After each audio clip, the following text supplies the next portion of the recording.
still minus 134 on the 30th of June. But hey, that 12 months prior, we were minus 1,141. So we believe that what we were striving to do in 22, 23 and moving forward is making a difference, to the point that as of currently, we are plus 134. It's 4 months into the current year. So we believe we're turning it around. We also know that Australia and the world needs lions.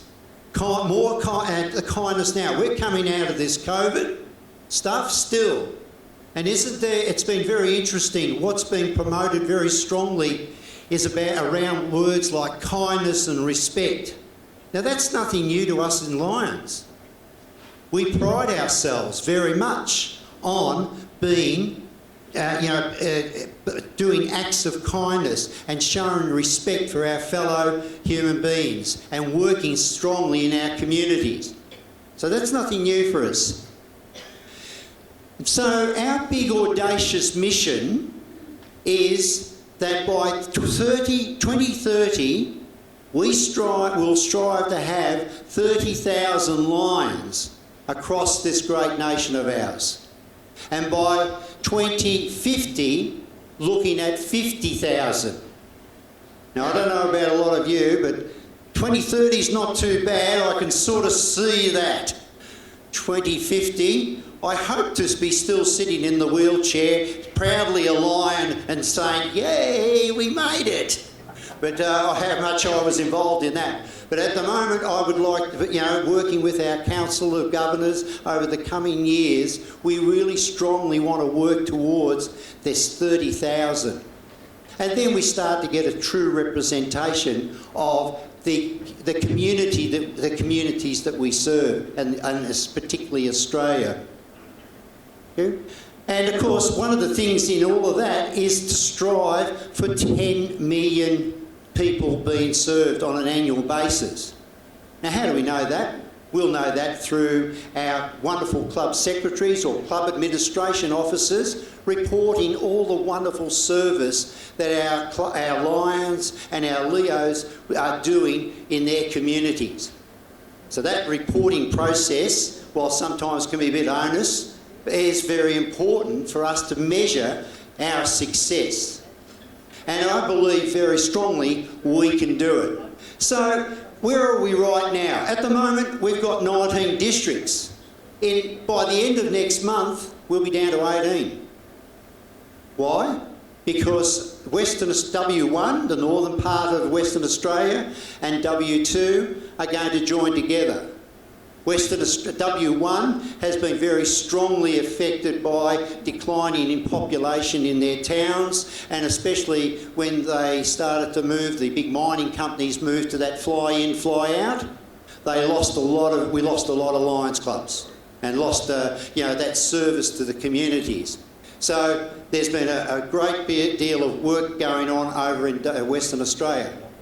And I think we've got to draw the line at that. If we want to achieve 30,000 by 2030, we should now be starting to see after this year an increase in our districts, because we're increasing our membership. Now that'll bring another interesting challenge and a change when you restructure districts. And I think anyone who's been in that situation, it's not a comfortable position, but would it be more comfortable if we're dividing our clubs up into districts because we've got too many to work in one district, so therefore 2 districts might be required? I think that's a good challenge for us. The thing is though, 11 of our districts are in transition. Now, transition means that you've got less than 1,250. Now, your district is getting close to that. My district, V2, when I started in that district in 1988, 87, You know, we were nearly 1,400 in my district alone. We're now getting to a stage when it's becoming quite a challenge in my district, where we are getting very close. We're only about 50 or 60 off being in transition. And we're working very hard, and I'll talk about the model that we've been using, and I know that you've been using here in N1. At the moment, we do have 1,144 clubs. We've put on 2 clubs this year. The Council of Governors for this year, I think you've set a target of something like 27 new clubs. Now already, we've into the year, we've got 2 new clubs, and we've got a few more coming up in the very near future. And that's the challenge that every one of our district governors have committed to. The average age, and this is what I love, I've always wanted to be above average. I'm now above average in age. It's taken me a while, but we've got to bring that down, haven't we? We've got to be trying and striving to attract younger. I don't necessarily, notice I didn't say young people. We've got them sitting over here. These are our future lions. Hopefully, we work with them, we nurture them, when we bring them along in our ideals. Well, you are our future, but you're also very much our present. You know, you represent an age bracket that we aren't really diving into too much. And these are the people that are going to come through with the ideas. They know their communities, and they want to make a difference in their communities. You wouldn't be here if you didn't want to do that, correct? Yeah, look at the nods heads. Yeah, they agree. They know. So we've got to drop that age, and that's how we will do it, by bringing in younger members.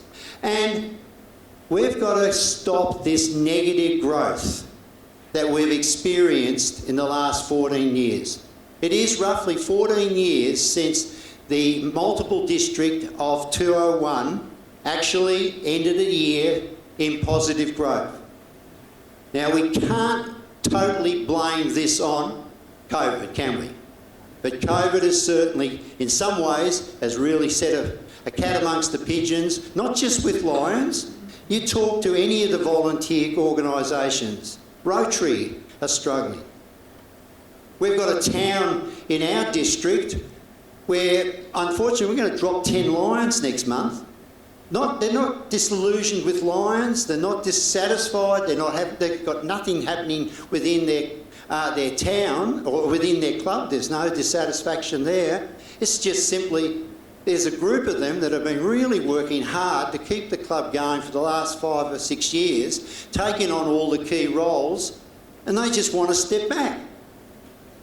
We don't want to lose that club, and we're going to work with the members that are staying to try and rebuild. But then when you go down to the town, one of the things, and I think as Mayor, you might be able to validate this, there's struggles within our towns of people wanting to volunteer. In this town, it's not just the Lions Club. The Rotary Club is closed because they just can't. Even the football club, heart and soul of many of our rural towns, struggling to get people to fill key roles. So it's not just a Lions thing. It is a challenge within our community. So that's where we're at now. So what do we want to do about that? Well, these are the things we're doing. We're talking about the global membership approach. Now, let me give you a little bit of history about that. A similar type of observation was picked up in constitutional areas 1 and 2. That's Canada and the United States, the home of Lions. And they were noting that they were losing members fairly rapidly, and so something had to be done. And so they came up with a strategy called NAMI, North American Membership Initiative. And they started to turn things around. And I'll talk a bit more about that. And then so a decision was made, well look, if this is successful in these 2 constitutional areas, let's do something about it around worldwide. Let's support the 1.3 million, 1.4 million of us around the world striving to make a difference, to attract people to our organisation, to our ideals, to what we believe in, and increase the membership, lower the age sort of average, increase our clubs, members, and membership. So when the decision was to roll that out, well, it couldn't be called NAMI.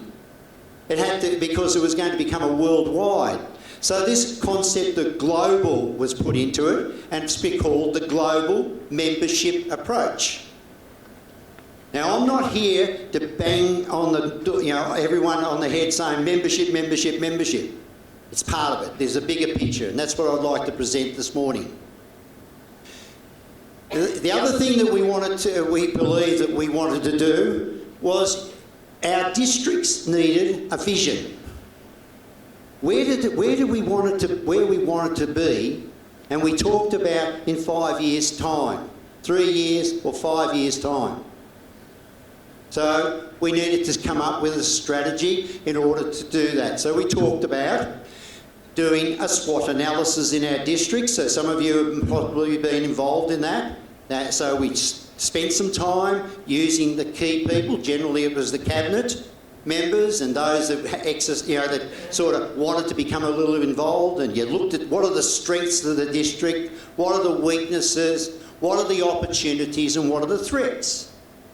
And with that in mind, the objective was to come up, and I'll share with you what N1 came up with, about where you want it to be in 5 years' time. Each district has committed to this. We have a very strong commitment from the district governors, especially last year, and commitment from the governors of this year, and we will be working with the governors of next year. I'm sure you'll get the vote today, Evie. And then in future to Narelle's group, we are at I guess sort of at management level of Lions in Australia. We're committed to support the people that are going to be crucial to roll this out, and that's our leaders at our local level, our district governors, and the teams that they build within their community, within their district. And each new district governor team will tweak that vision. So, Brian, and working with your cabinet, you have brought in Brian's flavour. Evie will bring in her flavour. Narelle will bring in her flavour and tweak it a bit.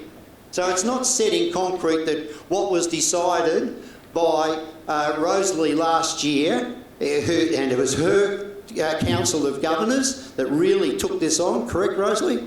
And worked hard with it, that this is the only way it's going to happen. It's going to evolve because each of our districts are different. We might be fired up with the same ideals of what Lions is about, but we have a culture and a character, and I have the privilege of being able to visit some of our districts around Australia, and I notice that. And that's very important. So that's what we're striving to do about it. Now let's dive a little further into that, please.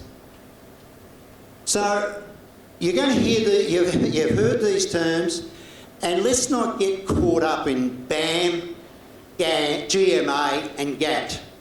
I think we got a bit caught up with that word global. It's more around action and teams. So what is BAM?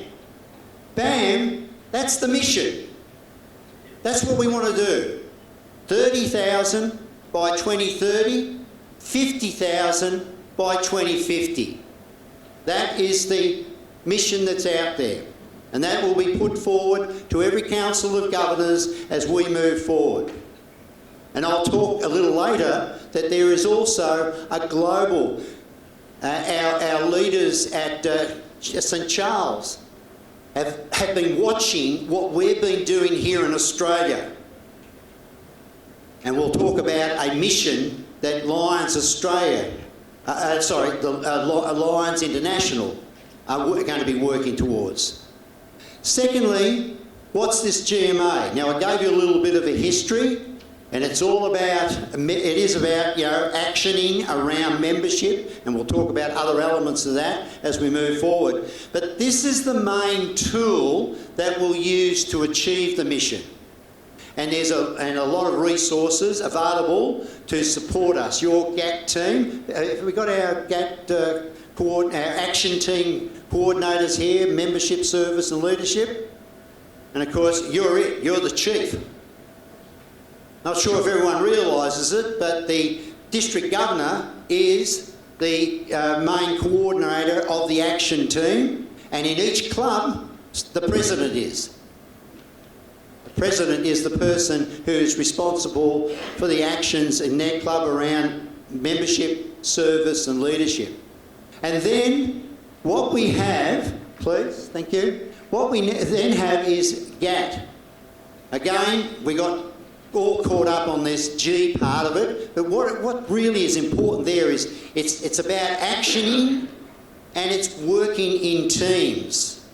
And let's not beat around the bush. If we have a look around, all of our clubs that exist, and you see what's a successful club, and one of the key elements of a successful club is that they function as a team.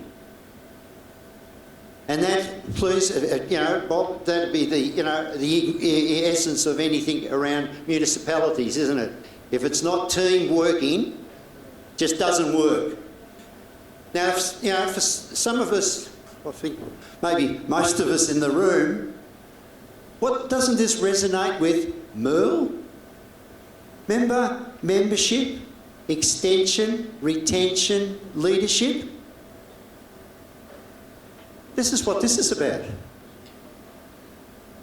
I don't know, I had the privilege of 40 years in education, and I can remember quite often new things being invented, and some of us oldies sitting there, didn't we do that 20 years ago? But we had another name for it then, didn't we? But okay, it's been tweaked. Oh, sorry, yeah. But things get tweaked a bit. And hopefully with that tweaking, we find, hopefully, sort of improvements and maybe new challenges. So when you hear those terms BAM, GMA and GAT, and I'm sorry, acronyms, they're part of our life, aren't they? Lions are just as bad as any other organisation for coming up with acronyms. But put them in that context. A mission, a strategy, and a way to carry out that strategy. That's what it is. Thank you. Now, in your district, I'm not going to go through bit by bit, but your district was one of our pilot districts in Australia. In your year, Robin, we had 2 or 3. We were asked when Lions International were keen on rolling out the NAMI across the globe. We were all of our multiple districts, and those not too sure, we're multiple district 7. So, and you saw that in the flag ceremony where New Zealand, Indonesia, Australia, and now New Caledonia is a subsection of our constitutional area. We were asked to put forward, a couple of our districts to trial some of the material that was coming out, and your district was one of them, and all credit to N1 for doing that. Thank you very much. And part of that was, as we said, doing the SWOT analysis, then looking at, basically in a summation, what we are aiming for. So encourage clubs to retain current members. Really important. Okay, it's good to get new members, and that's got lots of challenges. But we've got to look after those that have already putting their hands up over time to commit to their communities and to commit to the ideals of Lionism. We've got to look after each other. That's really, really important. So that's great to see that. Aim to utilise this strategy for the next 5 years, and of course we've got to push that out as time unfolds. Formation of new clubs, and that's what we're finding. That was one of the big successes of last year, where we went from a minus 1,100 to just, and I do say that, I think it was a success, to just minus 130. And that was because we opened something like 17 new clubs last year. And each new club must start with at least 20 to 25 members. And that really made a big difference. And as we said, this year's Council of Governors are working as hard as they can to establish new clubs. Now, we know that certainly gets a bit more of a challenge when we get out to our rural communities, because we all know what's happening in our rural communities. The challenges of the drain, isn't it? Is that, that's correct, isn't it? I know, yeah. So that is a challenge, and so probably a lot of our new clubs are probably going to come from around the metropolitan areas. To increase new members in the current clubs, rebuilding of small clubs, that's probably pretty important, isn't it? What's the average size of a club in Australia at the moment? We know the average age. The average size is around 19. Now we know that can vary from a club of about 4 or 5, really working still hard and making a difference in their community, up to some of our clubs of 30, 40, but the average is around 19. So you can sort of see that if we establish new clubs and get, and really attract people to what we're on about as Lions, we will grow our opportunities to provide a meaningful service and address the needs in our communities. Now, we just don't want numbers for numbers' sake, do we? We want to make a difference. We want to be part of this wonderful change process that Mayor Bob spoke about. We've also so rebuilding our smaller clubs can become a very important priority. And that has implications when we bring people into our clubs. Do we listen? To these new members? Do we embrace potentially their new their ideas that may come to challenge us? We can become creatures of habit, can't we? And sometimes listening to ideas of others can really shake our tree and make us feel uncomfortable. So let's not ignore those elements of us as we are as being humans. As we said, we struggle generally with change. Thank you.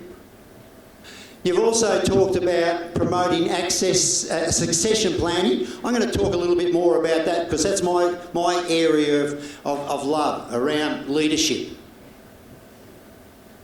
Gain more women in leadership. If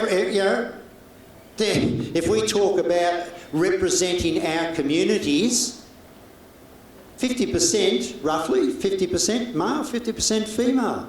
At the moment, the current statistic is that roughly of our clubs, around 33-34% are female. N1 is doing a great job. You're currently running at about 34 point something percentage of female membership. And of course, into all of that, we've got to think about the diversity of our communities. Do we have representation in our clubs that represent the diversity of our communities?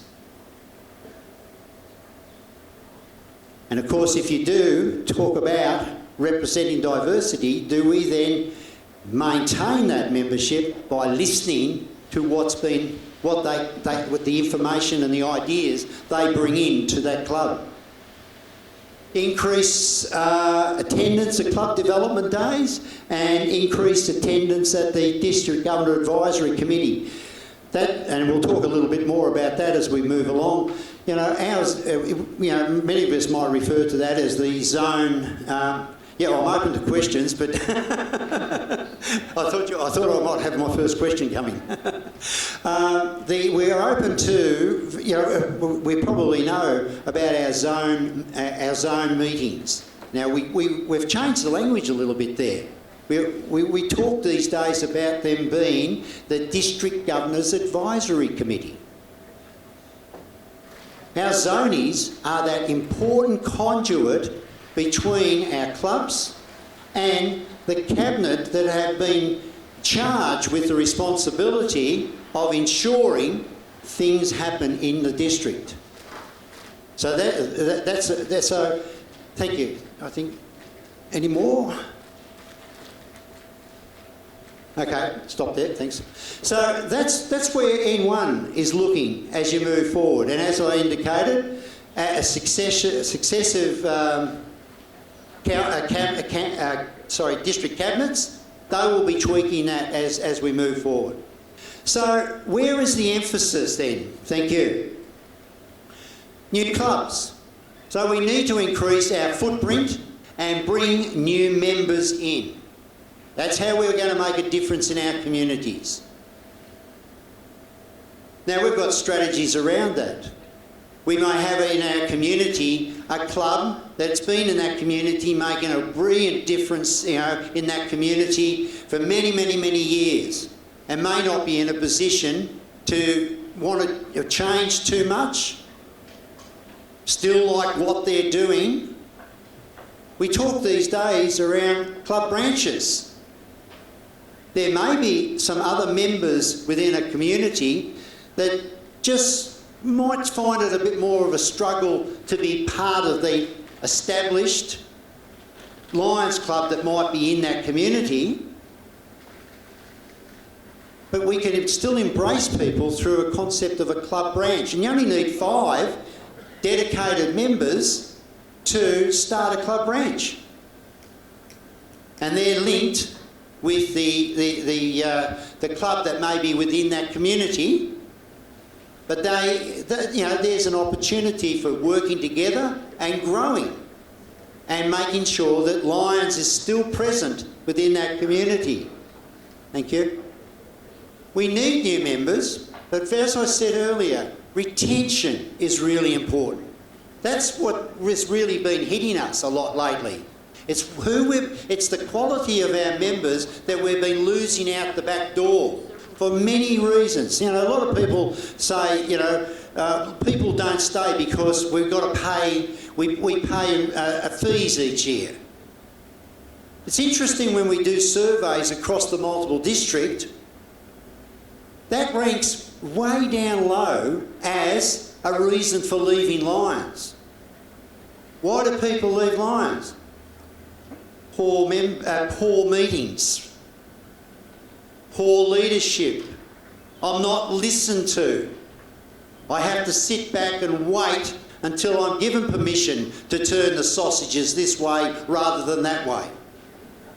That's a bit of an extreme. But I'm sorry, I have had this said to me, one person said to me, I had to wait 12 months before I actually got my sausage turning certificate. That's a true story that was told to me. There was such an entrenched way of doing things within the club.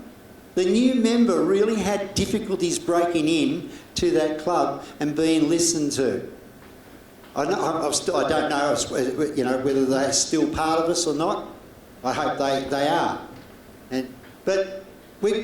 So we've got to get the new members. We've got to look after our members. That's so vital to what we do within our communities. Thank you.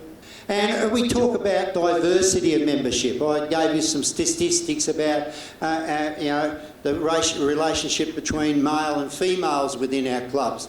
But you know. The challenge, look, you know, even in our rural communities now. Now, you know, I look around the room here and we're all predominantly, you know, tell me if I'm wrong, but we're all predominantly, you know, Caucasian, aren't we? You know, and we're you know, predominantly Anglo-Saxon. If I go to N5's convention next month, what will be the difference? Extremely different in N5 being in Sydney. What would be sitting, you know, the members of Lions sitting in the room would be a very different make-up again. So we've got to have a look at our communities and see, these days, you know, as Australia is growing and we're having more people come to this country from many other parts of the world, they may start out in our local, you know, in our big rural, metropolitan areas, but they do filter out, don't they, to our communities, our rural communities.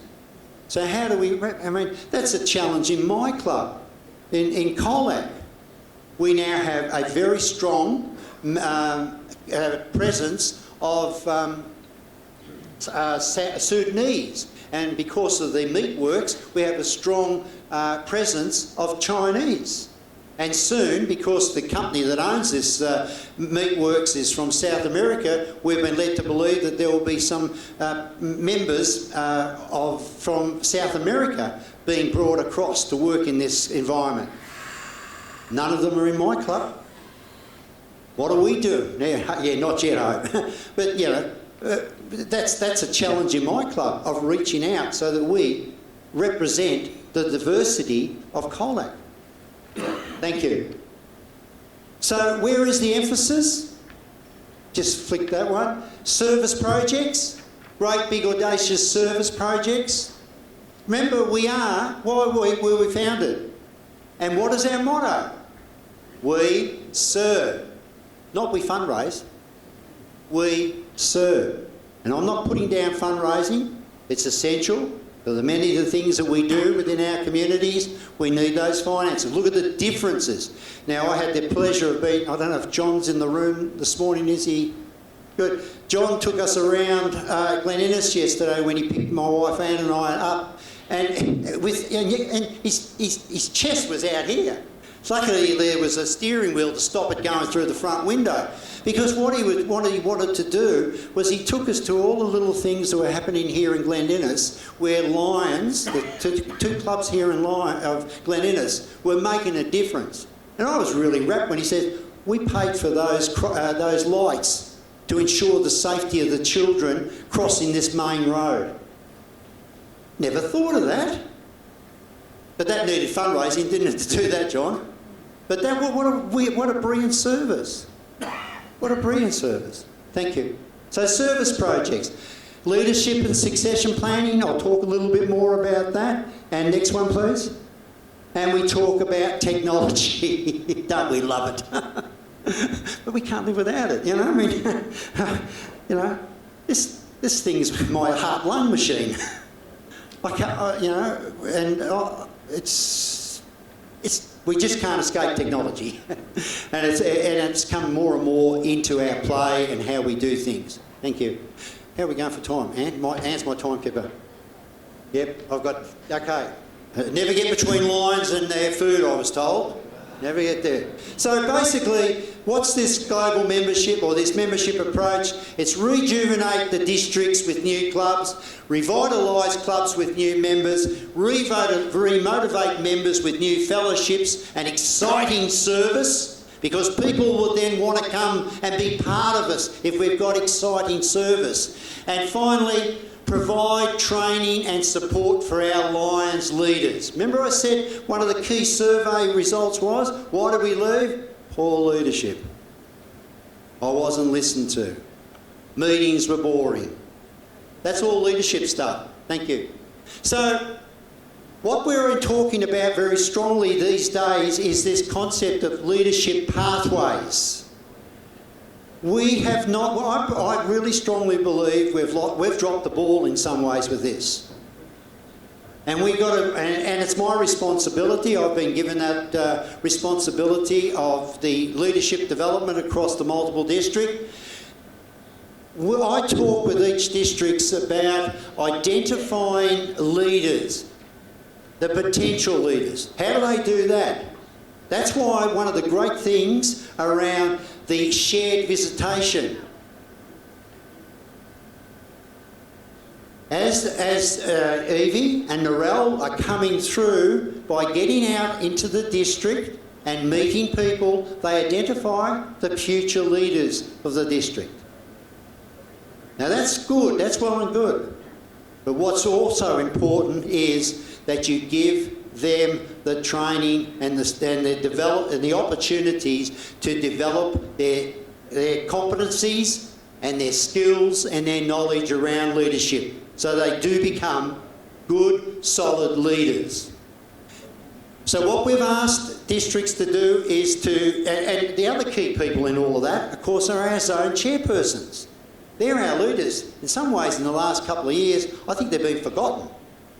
And we're making a really strong effort at multiple district level to do something about restoring the importance of the role of a zone and region chairperson. Because they are the conduits, they are the links. And so we need that, we need to identify the potential leaders, and opportunities then need to be provided to develop that. So what are those sort of opportunities? Thank you. Attendance, we talk about institutes. We have the Regional Lions Leadership Institute that's coming up in Melbourne. Last year it was in Sydney, and we got a lot of people coming from New South Wales to attend it. We take 40 lions that have been identified as potential leaders. Last year we had 2 Leos came along, and one of those Leos end up being Leo of the Year at multiple district convention.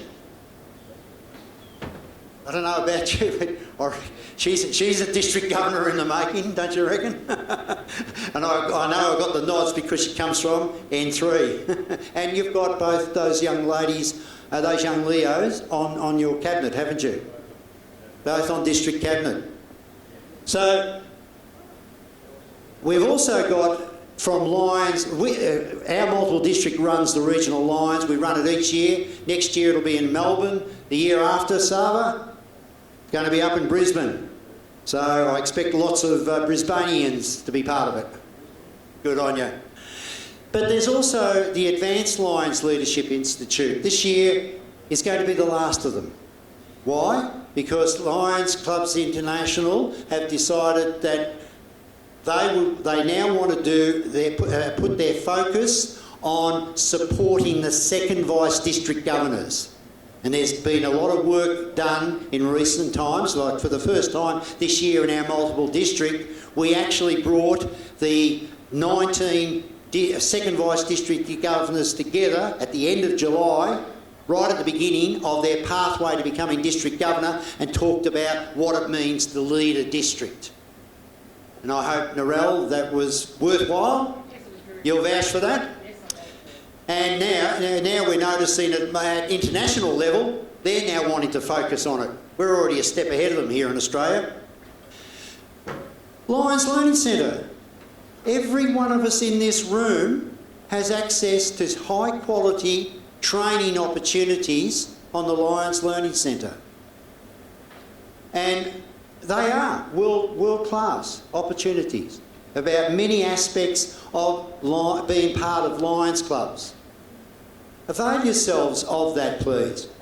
Encourage, take courses outside of Lions. There's lots of great leadership courses that are out there in the professional world, but the interesting thing is you'll probably pay big money, but within Lions, we can provide this at a really reasonable, no cost. It's one of the things that when we pay our annual fees, we have that access.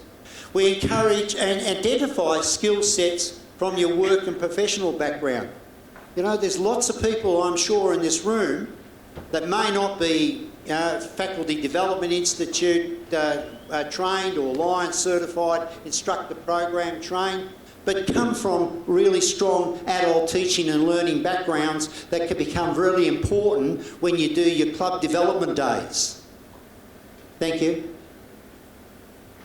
So that's what's coming up this year, 23-24, the Advanced Lions Leadership. Applications for that close on the 29th of December. The Lions Certified Instructor Program, that's a program that certifies people to be able to do higher level training, not only at our district, the multiple district level, but also at our international level. And Leslie Lyons, I don't know if anyone knows Leslie Lyons, the previous 2 years she's been working at the international level, training, not training because she trained dogs. They developed our potential leaders at international level. We have the faculty, now that's not been offered, but that's going to, I've been told, that's going to come to Australia in 24, 25, and then I've talked about the regional Lions leadership. So have a talk to Bob. Hands up, Bob. He's your leadership person in this district, and he has the information and the details. So he's here this weekend, and you may not be in a position, but you may know someone in your club that could really get some value out of being part of the Regional Lions Leadership Institute. Thank you. Now, this is what we're doing. We've done a lot of work around our zone chairpersons. We are striving to promote Plan for Your Club's Success. That's a booklet that really should be out and about in all of our clubs, because this is the thing that we're now asking our clubs to do. Do a SWOT analysis. Do put together a bit of a 5-year plan. Where do we want to be? And if everyone is on board and we remain focused, then I'm sure we're going to grow. Thank you. And as I said very quickly, Lions International has picked up, and they've got 1.5 is their mission. By 2027, they want 1.5 million lions. We're just over 1.4 across the globe in 200 clubs and geographical areas. By 2027, we want to see 1.5. And if we here in Australia really work seriously at this BAM, this big audacious mission, we will be doing our bit. Definitely be doing our bit. Thank you. So there's help out there. You've got your GAT members, you've got a leadership, a service and a membership chairperson, and they have teams that I'm sure that are working to support your district. You've got the GEM team. I don't know if you know about the GEM team. Some know about the GEM team, Johnson, Eldridge and Muller. So I'm with the leadership, and Eldridge is with membership, and John Muller is in relationship to service. And we work across the multiple district and give a lot of, and these days with Zoom, I've never spent so much time on Zoom, but it's a great way to connect and communicate across the multiple district. So there's lots of support out there. So look, I really set that challenge out to you. Don't be afraid of change. It's worth it, because we will grow and we will make a difference in our communities. And we will build a future for these young people over here who will then be our succession and take over from us. So please, take on the challenge. All the best.